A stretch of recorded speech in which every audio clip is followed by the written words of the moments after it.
So in the last class, we have started the discussion of uncertainty. Okay. So what is this uncertainty? See here, uncertainty in information theory. What is the purpose of this uncertainty? According to that Shannon theory, Shannon has explained that if you have very less uncertainty, means it has less entropy. That means the greater the uncertainty means the greater the Shannon entropy. So based on that Shannon theory, we are going to measure the entropy of that particular information theory. So what is the problem we are facing that uncertainty? That means if in our information theory, if there is an uncertainty, means we are having some limited knowledge about that information theory. అంటే మన information థియరీలో uncertainty ఉంది అంటే ఏంటి, మన దగ్గర limited నాలెడ్జే ఉంది అంటే we're not able to take any particular decision regarding that particular issue. అంటే ఆ ఇష్యూకి గురించి మనము పర్టికులర్ డెసిషన్ అనేది మనం తీసుకోలేకపోతున్నాం based on that uncertainty. So uncertainty ఉంది అంటే మన దగ్గర lack of knowledge ఉందన్నమాట, అంటే limited knowledge available గా అవుతుంది. So we are not able to decide the outcome of that particular issue or any problem అన్నమాట. That is the thing అన్నమాట. So మీకు లాస్ట్ క్లాస్ లో మనం డిస్కస్ చేసాము. So Shannon proposed that information reduces uncertainty and therefore reduces entropy. That means we are processing that information and we are doing some analysis for reducing that uncertainty, and whenever we are reducing that uncertainty means that it automatically reduces the entropy. Okay, next దాని related మనం కొన్ని relational databases models గురించి examples చెప్పాము. అంటే information system, we're representing that information system as a some computer model. మనం information system ని computer model తో represent చేస్తున్నాము. సో కంప్యూటర్ మోడల్ లో రిప్రజెంట్ చేస్తున్నప్పుడు సో అన్సర్టెనిటీ అనేది ఎలా డిఫెండ్ అయి ఉంటుంది, ఎలా ఎఫెక్ట్ అవుతుందని చెప్పాడు. Whatever the model you are using, so based on that model the descriptions of that representation are different. See here మనం మన ఇన్ఫర్మేషన్ థియరీని ఒక్కొక్క టైప్ ఆఫ్ మోడల్ యూజ్ చేస్తాం. రిలేషనల్ మోడల్ యూజ్ చేయొచ్చు, లేకపోతే another type of models, object oriented model use చేయొచ్చు, లేకపోతే another model. So based on that model which you are using the descriptions are going to be in different forms. So descriptions మారిపోతున్నాయి అంటే uncertainty affect going to affect them also going to be different అన్నమాట. Okay, so for that మనం కొన్ని relational databases examples అనేవి చూసాము.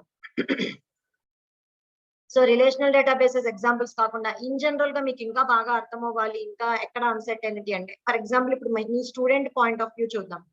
So ఒక particular university నుంచి graduate అయిన స్టూడెంట్ ఫైనల్ సిజిపిఏ ఏంటి అన్నప్పుడు మనం ఆ డేటాని మనము అనలైజ్ చేయలేకపోతున్నాము, ఆ రిజల్ట్ ఇవ్వలేకపోతున్నాము. So I want to find out from X student who is graduated from that particular university, what is the final CGPA of that particular student, but I am not able to give that CGPA.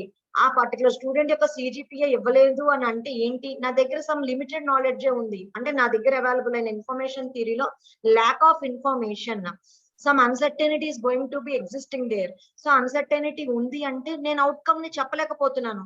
నేను అడిగిన student, graduate అయిన student యొక్క information CGPA నేను చెప్పలేకపోతున్నాను. So you can understand what is that uncertainty is going to lead. So ఎప్పుడైతే అలా uncertainty ఉంటుందో we are not able to tell the outcome. So అలా కాకుండా మీరు ఇంకొకటి చెప్పొచ్చు, డేటా మైనింగ్ అల్గరిథమ్స్ యూజ్ చేసుకుని మనకు అప్లికేషన్ ఏంటి, క్రెడిట్ కార్డ్ ట్రాన్సాక్షన్స్. సో ఒక పర్టికులర్ క్రెడిట్ కార్డ్ ట్రాన్సాక్షన్ అనేది మనకు అక్కరయ్యింది.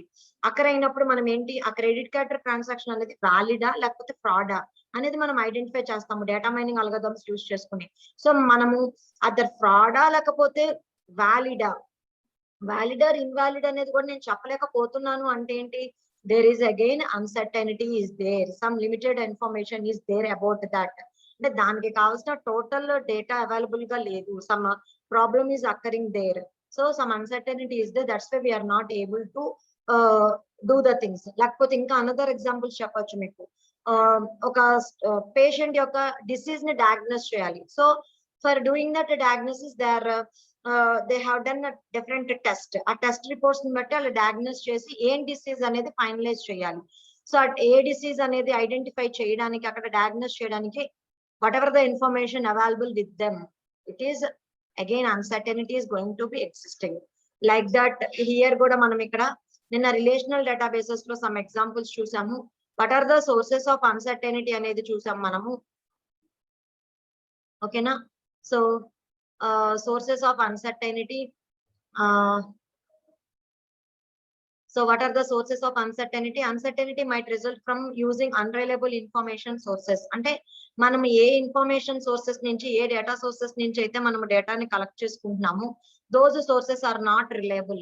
అంటే మనం ఏంటి, ఇన్స్ట్రుమెంట్స్ యూజ్ చేస్తాము, లేకపోతే మనం డేటా కలెక్ట్ చేయడానికి వేరియస్ థింగ్స్ ని యూజ్ చేస్తాము. So whatever the instruments or collecting methods or whatever the methods we are employing, అట్లన్నిట్లో ఎర్రర్స్ ఉండొచ్చు. Such as faulty reading instruments avachchu, or input forms that have been filled out incorrectly. So these are the various reasons why the uncertainty is going to be occur anamata. In some cases result of system errors gaani, input errors gaani, data transmission lo transmission errors, noise anedi add avadam valla transmission errors jaragadam gaani, updation of the transactions anedi jaragapovam valla gaani. So software, whatever the software system softwares you are using, there are some imperfections in that system software avadam valla gaani. So corrupted data ante some edana failure anedi akkarayi mee data anta correct ayipovam valla, so alanti problems anevi akkar avadam valla manaki em jarugutundi, again we are going to face that uncertainty. Ivanni last class lo discuss chesamu. So what are the degrees of uncertainty? So uncertainty is highest when the mere existence of real world object is in doubt.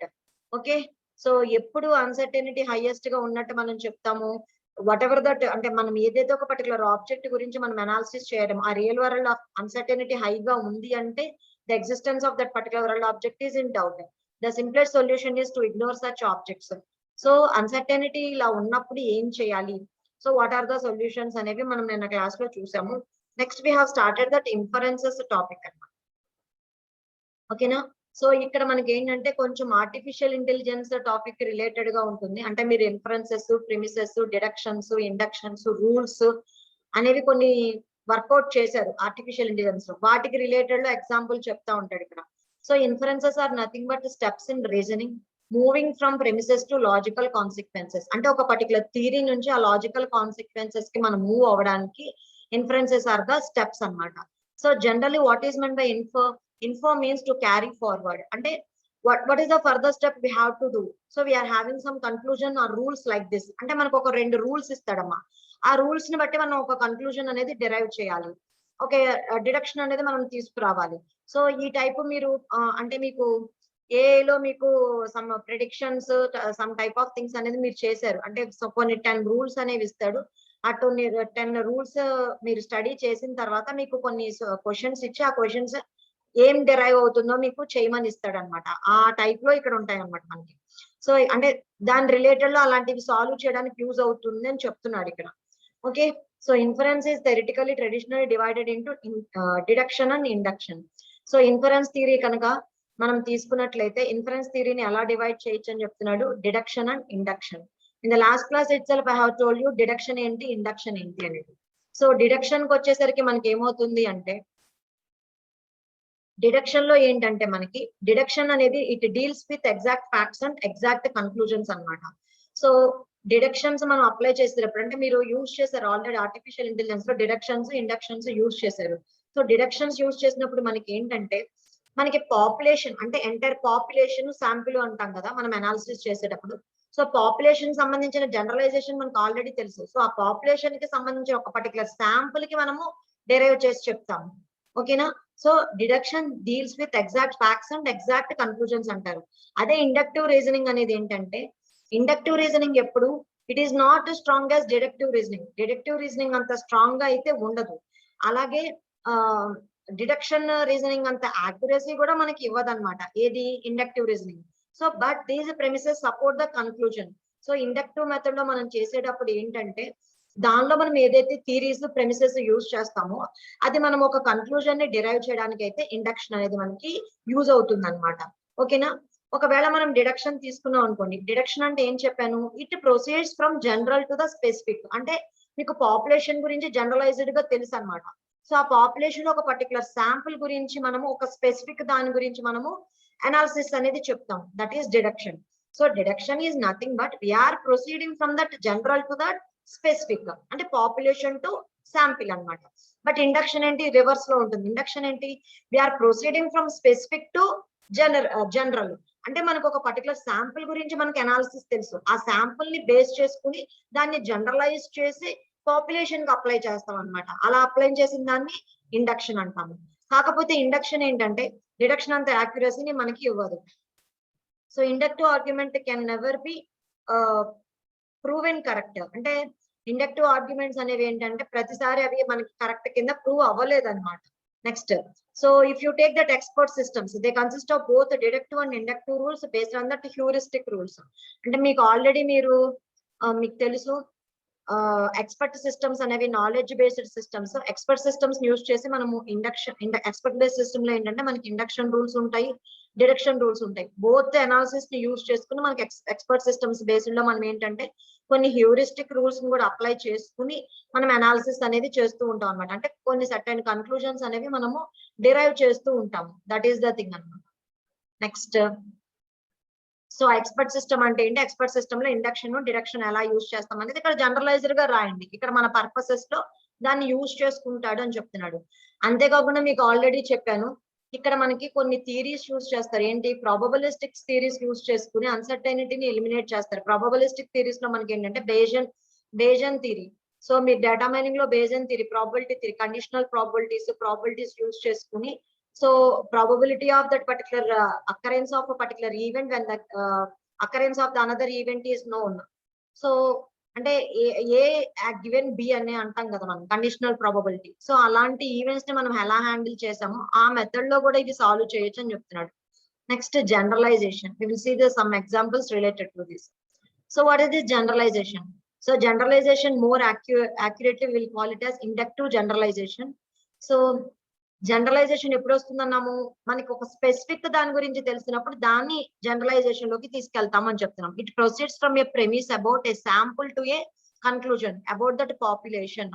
So it proceeds from A premise అంటే ఒక theory నుంచి proceed అవుతుంది. ఎలాగా, ఒక sample గురించి మనకి analysis తెలుసు, ఆ శాంపుల్ ని బేస్ చేసుకుని we're going to a conclusion, we're deriving the conclusion about that population. అంటే టోటల్ పాపులేషన్ గురించి మనకి జనరలైజ్డ్ గా కన్క్లూజన్ అనేది మనం ఇస్తాం అనమాట. ఎలా అంటే the proportion q of the sample has the attribute a. Okay, so ఒక శాంపిల్ ఉంది, the proportion of that q of that sample అంటే q అనే శాంపిల్ కి ఎలాంటి అట్రిబ్యూట్ ఉంది, a అనే అట్రిబ్యూట్ ఉంది. సో మనం ఇక్కడ కన్సిడర్ చేసింది ఏంటి, we have considered that proportion of the q of the sample. So what we are deriving generalization ఎలా చేస్తున్నాము, now the proportion of the q of the instead of sample we are deriving it as a conclusion that population has the attribute a. అంటే sample కి ఉంది అంటే automatic గా the sample comes from that population only. So we're taking that deriving that conclusion that the proportion of q of the population has the attribute a అని conclusion చెప్తాం. So దాన్ని ఇంకొక చిన్న ఎగ్జాంపుల్ ఎక్స్ప్లెయిన్ చేశారు చూడండి. there are 20 balls either black or white. మన దగ్గర 20 balls ఉన్నాయి, they may be white or black in a urn. ఒక ఎర్న్ లో we are having 20 balls. They consist of color black and white anamata. To estimate their respective numbers, you draw a sample of 4 balls. అంటే ఏ balls ఎన్ని ఉన్నాయి అంటే how many white balls are there, how many black balls are there. For estimating like that, మనం ఏం చేసాము, probabilities use చేసాం. అంటే ఇక్కడ ప్రాబబిలిటీ మెజర్ యూజ్ చేసాం. ఏంటా probability measure, you draw a sample of 4 balls and find 3 are black and 1 is white. Total population మనకి 20 అనుకున్నాము. 20 పాపులేషన్ లో ఒక శాంపుల్ డ్రా చేసాము. ఏం శాంపుల్, 4 balls. సో ఇలాంటి శాంపుల్స్ ఎన్ని ఉండొచ్చు ఐడెంటిఫై చేయండి. జనరల్ క్యాలిక్యులేషన్ 20 balls లో మనం 4 balls ని పిక్ చేసాము. సో అలాంటి శాంపుల్స్ ఎన్ని రావచ్చు, టోటల్ గా 5 శాంపుల్స్ రావచ్చు. Understand that. సో మనము డ్రా చేసిన 4 balls లో it is consisting 3 black and 1 is white. Total 4 లో 3 black ఉన్నాయి, 1 white ఉంది. ఓకేనా. So what is the good inductive generalization would be, so sample కి మనకి ఏమున్నాయి, 4 లో 3 బ్లాక్ ఉన్నాయి అండ్ 1 ఈజ్ వైట్ ఉంది. సో మనం ఇండక్టివ్ జనరలైజేషన్ ఏమని చెప్తున్నాము, we're saying that 15 black and 5 white balls in that earn. అంటే టోటల్ ఎర్న్ లో ఎన్ని బ్లాక్ ఎన్ని ఉన్నాయని చెప్తున్నాము, 15 బ్లాక్ అండ్ 5 వైట్ అని చెప్తున్నాము. ఎలా చెప్తున్నాము, 20 balls అంటున్నాము. శాంపుల్ ఎంత సైజు, మనము 4 balls తీసుకున్నాము. ఇలాంటి ఎన్ని శాంపుల్స్ రావచ్చు, 5 times. సో ఆల్రెడీ మనం ఒకసారి డ్రా చేసినప్పుడు ఎన్ని వచ్చినాయి, black 3 5s are 15, 1 white. 5 ones are 5. So total population కదా అప్లై చేసి మనం ఎలా చెప్తున్నాము 15 black and 5 white balls are there in that urn. అంటే ఒక పర్టికులర్ శాంపుల్ ని డిరైవ్ చేసి మనకు వచ్చిన కన్క్లూజన్ ని we're applying that generalization to the total population. That is the thing. Next, how much premises support the conclusion depends on. So the number in the sample group, అంటే ఈ theory ఎలా support చేస్తుంది ఆ conclusion ని derive చేయడానికి అంటే the number in the sample group. So మనము ఎంత నెంబర్ అనేది మనం కన్సిడర్ చేసాం ఈ శాంపుల్ గ్రూప్ దాని మీద డిపెండ్ అయి ఉంటుంది. The number in the population, whatever the number we're considering in the population. మీకు ఇందాక చెప్పాను కదా, మనకున్నది 20 అయితే మనం డ్రా చేసింది 4. ఇలాంటి శాంపుల్స్ ఎన్ని రావచ్చు ఒక ఐడియా తెచ్చుకోండి అని చెప్పాను. So the degree which the sample represents the population. So here మనం 4 డ్రా చేసినప్పుడు అందులో 4 3 బ్లాక్ 3:1 రేషియోలో మనకు అవి వచ్చినాయి. సో దాన్ని బట్టి the degree to which the sample represents the population. So దాన్ని బట్టి ఒక ర్యాండమ్ శాంప్లింగ్ మనం చేసినప్పుడు మనకి ఇలా వచ్చింది అంటే దాన్ని ఇలా జనరలైజ్ చేయొచ్చు అని చెప్తున్నాడు. Next, statistical syllogism. Statistical syllogism. So a statistical syllogism proceeds from a generalization to a conclusion about an individual. అంటే మనకు ఒక జనరలైజేషన్ అనేది ఉంది. సో ఆ జనరలైజేషన్ నుంచి ఏంటంటే మనం ఒక కన్క్లూజన్ కి వస్తాము about an individual. Then it is called as statistical syllogism అంటారు. సో హియర్ దాన్ని ఎలాగా మనం ఎగ్జాంపుల్ లో చెప్పొచ్చు అంటే 90% of graduates from Excelsior preparatory school go on to university. అంటే particular students are there who are 90% of graduates from this ex preparatory school. So ex preparatory school nunchi graduate aina students, they are going on to a university. So oka example cheppadu, Bob is a graduate of Excelsior preparatory school. Ante ee 90% graduates lo Bob is a graduate of Excelsior preparatory school. Ippudu manam emani cheppochu, so final ఇక్కడ statement ఏముంది, graduate అయ్యారు అంటే they are go on to the university. So we can write that Bob will go on to that university. This is called statistical syllogism. అంటే ఏంటి, ఒక generalisation statement నుంచి ఒక individual కి మనం కన్క్లూజన్ అనేది చెప్పచ్చు అంటున్నాడు. Next, simple induction. So a simple induction proceeds from a premise about a sample group to a conclusion about another individual. So simple induction తీసుకుంటే అగైన్ ఒక థియరీని బేస్ చేసుకుని శాంపుల్ గ్రూప్ నుంచి మనం కన్క్లూజన్, మళ్ళీ కన్క్లూజన్ ఎవరికి వెళ్ళొచ్చు, ఇండివిజువల్ పర్సన్ కి conclusion అనేది ఇవ్వచ్చు అంటున్నాడు. Again once again some another example. Proportion Q of the known instances of the population P has the attribute. We are taking a particular proportion Q of known instances from that population Q which containing an attribute A. So next ఇందులో ఇంకొకటి ఏం చెప్తున్నాడు, individual I is another member of that P. So ఆ particular population P లో individual I is another member అన్నాడు. ఇప్పుడు individual I ని దేనికి తీసుకొస్తాడు మీరు ఆలోచించండి. Therefore there is a probability corresponding to Q that I has A. అంటే that individual I is another member of P అన్నాడు. అంటే ఈ I అనేది I has that attribute A అనేది ఉండొచ్చు అనే కన్క్లూజన్ తీసుకొచ్చాడు. అంటే సింపుల్ ఇండక్షన్ ఇలా తీసుకొచ్చాడు అని చెప్తున్నాడు. That is the thing. Next, so this is a combination of generalization and statistical syllogism, where the conclusion of the generalization is also first premise of the statistical syllogism. Next, enumerative induction. So all life forms so far discovered are composed of cells. See, our lives are composed of cells. Deenne simplified ga ela cheppochu, enumerative antaru deenni, induction. So all life forms are composed of cells. So this is an enumerative induction, like it is a simple induction or simple predictive inductions. It is a subcategory of inductive generalization. So ilanti methodologies ni kuda manam use cheskuni uncertainties ni analyze cheyadaniki, uncertainties ni remove cheyadaniki possibility untundi. Idi kuda oka method ani cheppadaniki cheppadu. If you are known some AA examples, you can write that AA examples. Okay, so argument from analogy. So the process of analogical inference involves noting that shared properties of two or more things, and from this bias inferring that they are share some further property. Ikkada chudandi, P and Q are similar in respect to the properties A, B and C. So P and Q are two entities తీసుకుంటున్నాం. They are similar. అంటే ఏ రకంగా అవి similar, in respect to the properties ABC. అంటే P కి ABC అనే similar properties ఉన్నాయి, and Q also containing ABC properties. So object P has been observed to have further property X. ఇక్కడ మనం 2 entities తీసుకున్నాం. ఈ ఆబ్జెక్ట్ P అనేది మనం ఏం అబ్జర్వ్ చేసామంట, it has the further property X. Therefore already P and Q కి మనం సిమిలర్ ప్రాపర్టీస్ ఉన్నాయి, ABC ఆస్పెక్ట్ లో ఉన్నాము. సో మనం ఏమని అనాలజీ మనం ఎలాగా డిరైవ్ చేస్తున్నాము, ఫైనల్ గా Q అనే ఆబ్జెక్ట్ కూడా probably it should contain that X property అనేది మనం చెప్తున్నాం అన్నమాట. సో ఇలాంటి రీజనింగ్స్ కానీ ప్రెడిక్టివ్ నాలెడ్జ్ కానీ మీరు ఏఏలో నేర్చుకున్న కొన్ని ఎగ్జాంపుల్స్ ఏమైనా ఇక్కడ రాయొచ్చు. So what is this prediction? What is the purpose of a prediction? A prediction is nothing but it is going to draw a conclusion about the future individual from a past sample. అంటే మన దగ్గర past analysis మీకు already ఇలాంటి examples నేను చెప్పాను. ఏఏ algorithms based మనకి number of persons ఉన్నారు. అంటే మనము ఇవి చూసాం కదా, ఏంటివి అవి ఫిల్టరింగ్ టెక్నిక్స్ దగ్గర కూడా మనం ఇలాంటి కొన్ని ఎగ్జాంపుల్స్ చూసాము. మన దగ్గర ఒక 20 పర్సన్స్ ఉన్నారు. 20 పర్సన్స్ లో 10 పర్సన్స్ యొక్క ఇంట్రెస్ట్ సేమ్ అయినప్పుడు 10th పర్సన్ ని ఒక పర్టికులర్ ఇష్యూలో మనము ప్రెడిక్ట్ చేయాలి అంటే మనం ఏం చేస్తామని చెప్పాము, aggregation of these 9 similar personalities యొక్క డేటాను బట్టి అగ్రిగేట్ చేసి మనం చేస్తాము అన్నాము. లేదా డేటాబేస్ లో ప్రీవియస్ గా యూజర్ యొక్క డేటా ఏం సేవ్ అయింది, ఆ యూజర్ డేటాని సేవ్ అయిన దాన్ని బట్టి మనం అనాలిసిస్ చేస్తాము అన్నాం. That is the prediction. A prediction draws a conclusion about the future individual from a past sample.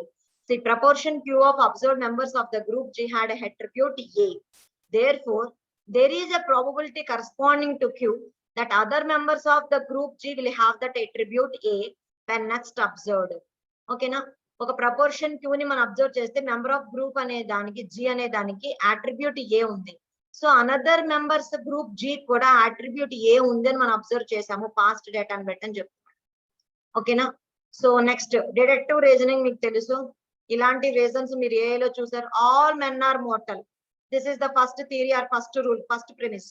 Socrates a man. అప్పుడు ఏమంటారు, Socrates also Socrates mortal.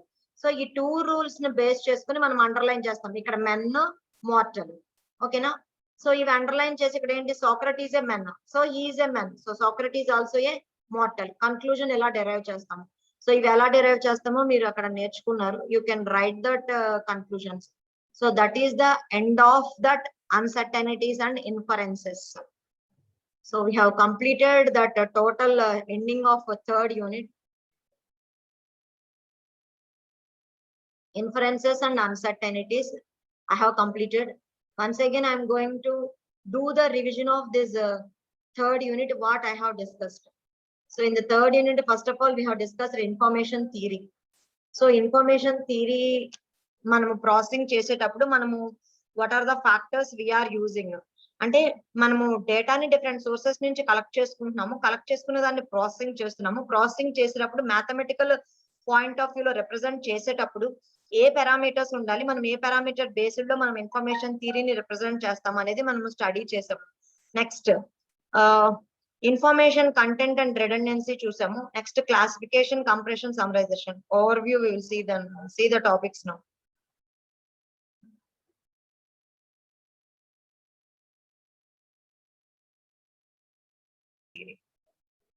Okay, so information theory, మనం ఇన్ఫర్మేషన్ అనే దాన్ని ముందు డిఫరెంట్ డేటా సోర్సెస్ నుంచి collect చేసుకుంటాము.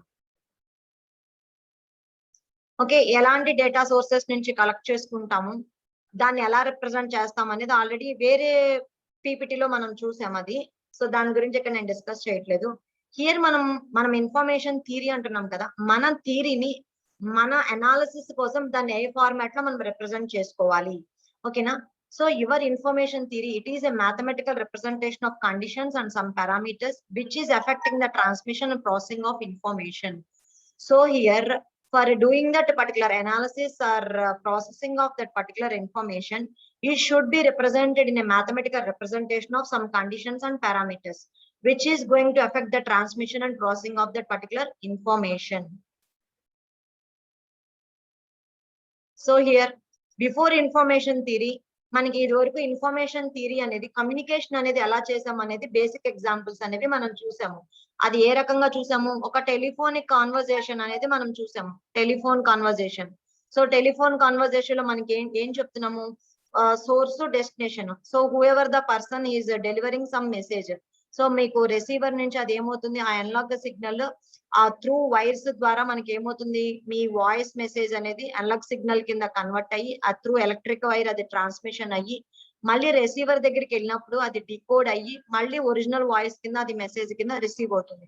So whenever it is transmitting to that electrical wire through as an analog signal format, so అక్కడ మనకి ఏమవుతుంది, sometimes some noise is going to be disturb that particular data which is on transmission. అంటే transmission లో ఉన్న data మీద noise అనేది effect అవుతూ ఉంటుంది. సో నాయిస్ అనేది ఎఫెక్ట్ అవ్వడం వల్ల మనకి ఏమవుతుంది, ఒరిజినల్ గా మనకి ఏదైతే అమౌంట్ జనరేట్ అయింది, అంటే సోర్స్ దగ్గర మనకి యావరేజ్ అమౌంట్ ఆఫ్ ఇన్ఫర్మేషన్ ఏదైతే జనరేట్ అయిందో డెస్టినేషన్ దగ్గరకు వచ్చేసరికి అదే average amount of information deliver అవ్వకపోవచ్చు.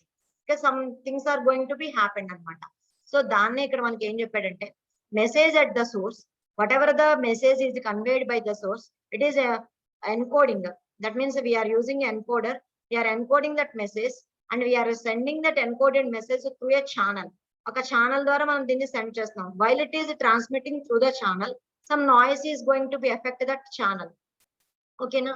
So once whenever it is going to receive the receiver, it must be decode that message.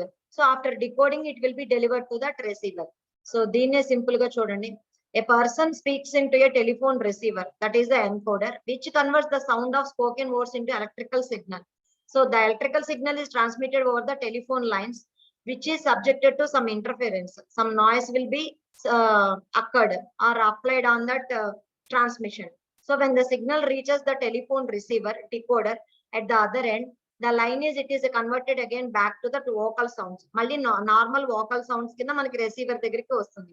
Finally the recipient hears that original message. So అయితే ఇక్కడ మనకి ఏమవుతుంది, ఈ కాంపోనెంట్ మోడల్ లో మనం ఏమేమి symbols use చేసాము, వాటి పర్పసెస్ ఏంటో మనం డిస్కస్ చేసాము. అది డిస్కస్ చేసిన తర్వాత మనం ఏం చెప్తున్నాము అంటే, ఇక్కడ మనము దీన్ని మ్యాథమెటికల్ అనాలిసిస్ ఫార్మాట్ లో చెప్తున్నాము. చెప్పేటప్పుడు ఆ ఇన్ఫర్మేషన్ థియరీని మనం ఎలా చెప్తున్నాము, source S is a system with a range of possible states. So S అనే సోర్స్ అనే సిస్టమ్ దగ్గర అది అంటే మనం టోటల్ గా సోర్స్ దగ్గర యావరేజ్ అమౌంట్ ఆఫ్ ఇన్ఫర్మేషన్ ఏం జనరేట్ అయిందో చెప్పిన దాన్నే మనకి ఎంట్రోపీ అంటారు అనమాట, అంటే మ్యాథమెటికల్. సో అక్కడ దాన్ని ఏమంటున్నాం అంటే రేంజ్ ఆఫ్ పాసిబుల్ స్టేట్స్. ఆ స్టేట్స్ ఏమంటున్నాం, S1 to S10 అంటున్నాము. అంటే these are nothing but the letters. అంటే అక్కడ జనరేట్ అయిన మెసేజ్ ని మనం స్టేట్స్ అని చెప్తున్నాము. The states are nothing but the letters whose respective probabilities of occurrences. So మనం దీన్ని ప్రాబబిలిటీ థియరీతో స్టడీ చేస్తున్నాము. ఆ ఎంట్రోపీని మనం ఎంట్రోపీ ఫార్ములాలో ప్రాబబిలిటీస్ వస్తాయి కదా మనకి. So we're representing them probability of occurrence of P of S1 to P of Sn. So that is the thing. So the amount of information generated at the source by the occurrence of SI. అంటే మనకి source system దగ్గర S1 నుంచి Sn states ఉన్నాయి అనుకున్నాము. వాటి probability of occurrences ని ఇలా represent చేసాము. And amount of information generated at the source I, అంటే అకరెన్స్ ఆఫ్ I అనే ఈవెంట్ తీసుకుంటే information of SI is equal to log of 1 by P of SI. So log 1 by A అంటే minus log A అని రాస్తాం కదా, అలాగే minus log P of SI అని రాస్తాం. నెక్స్ట్, సో S అనేది మనకి సీక్వెన్స్ ఆఫ్ స్టేట్స్ అనేది ప్రొడ్యూస్ చేస్తుంది అంటున్నాము. So sequence of states are nothing but messages అన్నమాట. సో ఇవన్నీ కలిపి మెసేజెస్ అవుతాయి. So total entropy of the source అంటే ఏంటి అంటే, టోటల్ గా ఒక సోర్స్ దగ్గర ఎంత యావరేజ్ అమౌంట్ ఆఫ్ ఇన్ఫర్మేషన్ అనేది ప్రొడ్యూస్ అయింది చెప్పాలి అంటే దాన్ని ఇన్ టర్మ్స్ ఆఫ్ ఎంట్రోపీలో చెప్తాం. టోటల్ ఎంట్రోపీ అనేది H of S అంటున్నాం. సో ఈ స్టేట్స్ అన్నిటికీ మనం ఏం చేస్తున్నాం, సమ్మేషన్ తీసుకున్నాం. Sigma I is equal to 1 to n P of SI into log 1 by P of S1. So entropy formula అన్నమాట ఇది. So total average amount of information produced at the source. అలాగే destination కూడా మనం చెప్పామన్నమాట. So destination states ని మనం ఏమనుకుంటున్నాము, D1 to DM అనుకుంటాము. at any occurrence of I incidents, J incidents అన్నాడు, ఇక్కడ J తో రిప్రజెంట్ చేశాడు. అలాగే total amount of information generated or received at the destination అంటే అగైన్ ఎంట్రోపీ ఫార్ములాతో మనం రిప్రజెంట్ చేసాం. So the relationship between that source and destination entropies ఎలా చెప్తున్నాడు మనకి, H of S, H of D. అంటే ఇది టోటల్ సోర్స్, ఇది డెస్టినేషన్. ఓకేనా. సో ఇంటర్సెక్షన్ పార్ట్ అనేది ఏంటంటే total average amount of information generated at that destination అన్నమాట, అంటే కన్వేడ్ అట్ ద డెస్టినేషన్ అన్నమాట. So H of S of comma D, the mutual information, the average amount of information generated at the sources and received at the destination D. అంటే source దగ్గర generate అయ్యింది, destination కి ఎలా receive అయ్యిందో చెప్పేది H of S comma D. ఈ అనేది ఏంటంటే ఈక్వివొకేషన్ అంటారు. That is nothing but average amount of information generated at the source but not received at D. అంటే సోర్స్ దగ్గర జనరేట్ అయ్యింది but it is not totally delivered like that only at D అన్నమాట.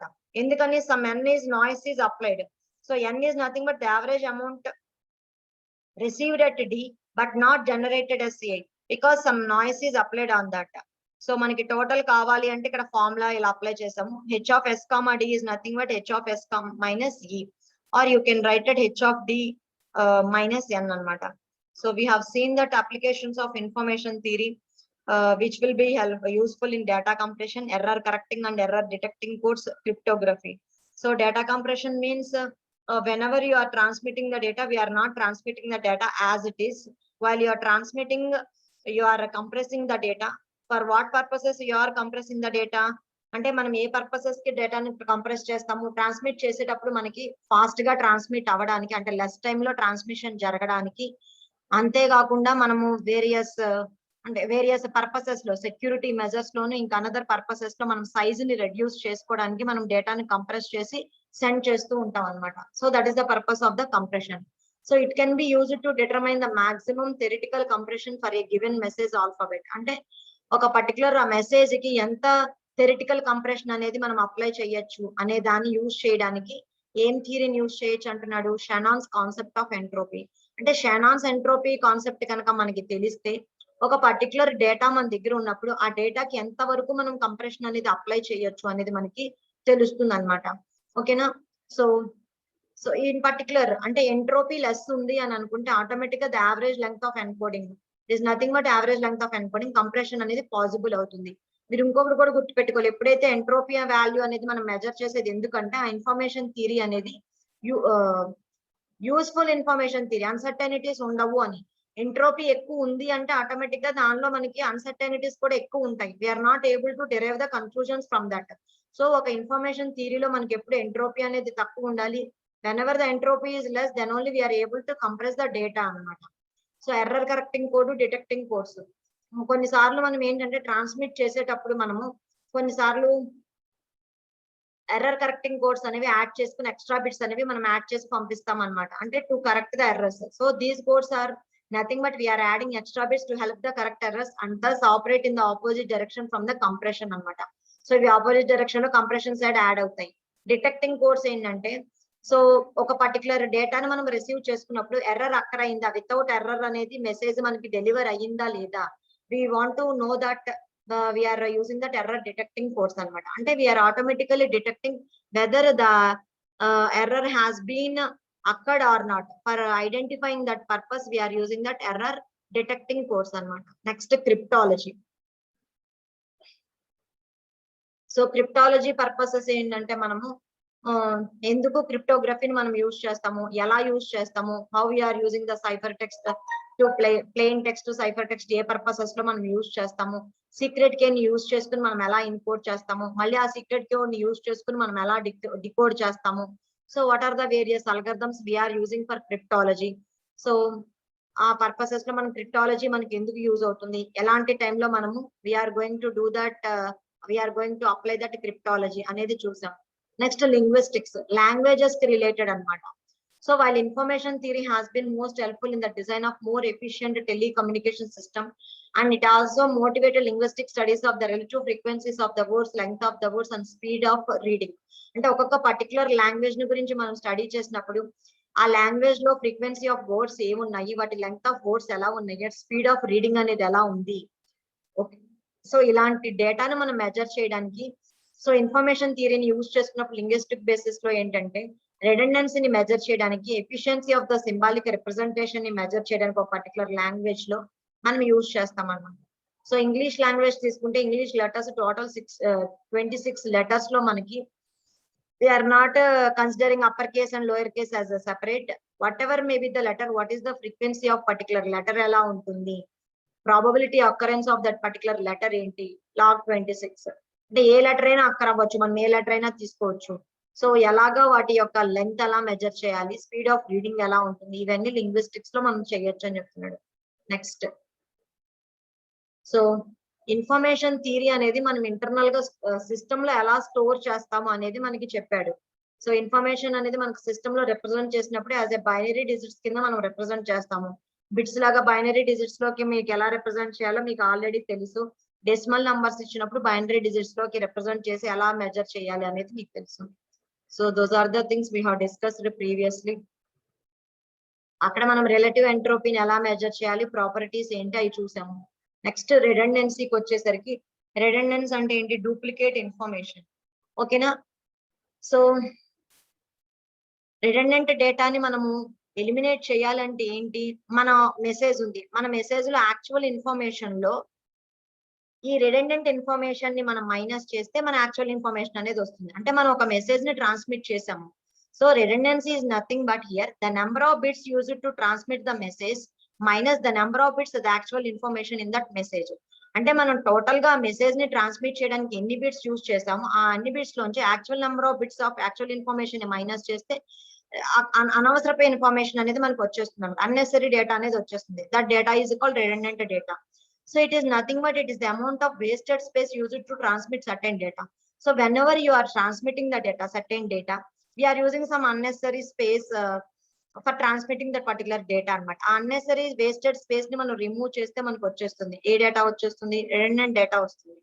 So redundant ని eliminate చేయడానికి మనం ఏం technique use చేస్తాము, data compression అనే టెక్నిక్ ని మనం యూజ్ చేస్తాము. So data compression is the way to reduce or eliminate the unwanted redundancy.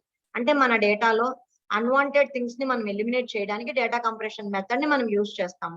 Okay.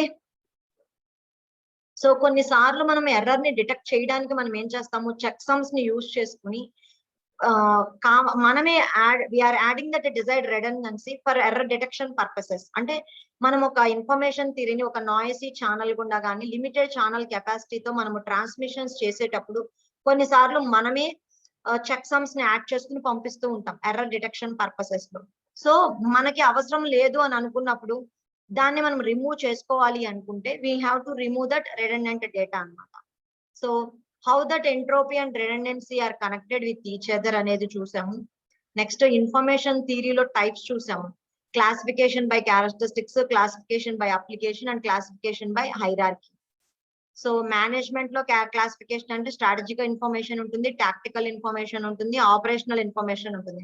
మీకు ఆల్రెడీ చెప్పాను మేనేజ్మెంట్ 3 లెవెల్స్ లో ఉంటుంది. హై లెవెల్ మేనేజ్మెంట్ వాళ్ళు చేసేది స్ట్రాటజిక్ ఇన్ఫర్మేషన్ అంటారు, టాక్టికల్ అనేది మిడిల్ లెవెల్ వాళ్ళు చేస్తారు, ఆపరేషనల్ ఇష్యూస్ చూసేది థర్డ్ లెవెల్ వాళ్ళు, బాటమ్ లెవెల్ వాళ్ళు చూస్తారనమాట. అంటే ప్లాంట్ లో కానీ బిజినెస్ లో కానీ proper conduction of the specific tasks ఎలా జరగాలి, అంటే వర్క్స్ అసైన్ చేసినవి జరుగుతున్నాయా లేదా, ఒక పర్టికులర్ ఆపరేటర్ స్పెసిఫిక్ కానీ మెషిన్ స్పెసిఫిక్ రిలేటెడ్ కానీ షిఫ్ట్ స్పెసిఫిక్ జాబ్స్ కానీ క్వాలిటీ కంట్రోల్ కానీ లేకపోతే డైలీ యాక్టివిటీస్ అనేవి ఎలా జరుగుతున్నాయి అనే కానీ ఇలాంటివన్నీ కన్సిడర్ చేసే ఆపరేషనల్ ఇన్ఫర్మేషన్ అన్నమాట. నెక్స్ట్ క్లాసిఫికేషన్ బై అప్లికేషన్ చూసాము. ప్లానింగ్ ఇన్ఫర్మేషన్ పర్పసెస్ ఏంటి, కంట్రోల్ ఇన్ఫర్మేషన్ అంటే ఏంటి, knowledge information, organization information, functional information, database information. Next we have seen data compression. So data compression లో మనకి 2 టెక్నిక్స్ ఉన్నాయి, lossy compression and lossless compressions. So lossless compressions లో మనం కొన్ని techniques చూసాము. సో లాసీ కంప్రెషన్ అంటే ఏంటి, లాస్లెస్ కంప్రెషన్ అంటే ఏంటి, డెఫినేషన్స్ చూసాము, వాటి పర్పసెస్ చూసాము. లాస్లెస్ అల్గోరిథమ్స్ లో మనకు కొన్ని ఇచ్చాడు, రన్ లెంగ్త్ ఎన్కోడింగ్ అంటే ఏంటి, వేరియబుల్ లెంగ్త్ ఎన్కోడింగ్ ఎలా చేయాలి, నెక్స్ట్ హఫ్మన్ ఎన్కోడింగ్ ఎలా చేయాలి. మీకు ఒక ప్రాబ్లం చేయమని చెప్పాను. I have explain that algorithm steps of Huffman coding. Huffman encoding లో అల్గోరిథమ్ స్టెప్స్ చెప్పి మీకు ఒక ట్రీని ఎలా కన్స్ట్రక్ట్ చేయాలో చెప్పాను. I have given another example to construct the tree based on that Huffman tree. So compression అయిపోయిన తర్వాత later on we have discussed summarization. So what are the basic summarization techniques, how that summarization will be helpful. Text summarization అంటే ఏంటి, query level based summarization అంటే ఏంటి, generic summarization అంటే ఏంటి. So ఏ summarization ఏ purposes లో use అవుతుంది, abstract based summarization, extraction based summarization. What are the differences between extraction based summarization and abstract based summarisation, A summarisation A purposes లో use అవుతుంది అవి discuss చేసాము. తర్వాత టెక్స్ట్ సమ్మరైజేషన్ ఒక అల్గోరిథం లో ఎలా వర్క్ అవుతుంది అనేది చెప్తున్నాం. Next filtering techniques, what is mean by filtering, how that filtering techniques are helpful, content based filtering, collaborative filtering, hybrid filtering, 3 filtering techniques అనేవి డిస్కస్ చేసాము. సో ఫిల్టరింగ్ టెక్నిక్స్ అయిపోయిన తర్వాత అన్సర్టైనిటీలోకి వచ్చాము. So what is meant by uncertainty in the information theory? What is meant by inferences? So what are the sources of that uncertainty in that information theory? What is the degree of that uncertainty? And what are the inferences and generalizations and inductions and deductions we can use for eliminating that uncertainties? So these are the things we have discussed in the third unit. So from tomorrow onwards, we will do the revision from the first unit onwards. Okay. With this, I am concluding the class now.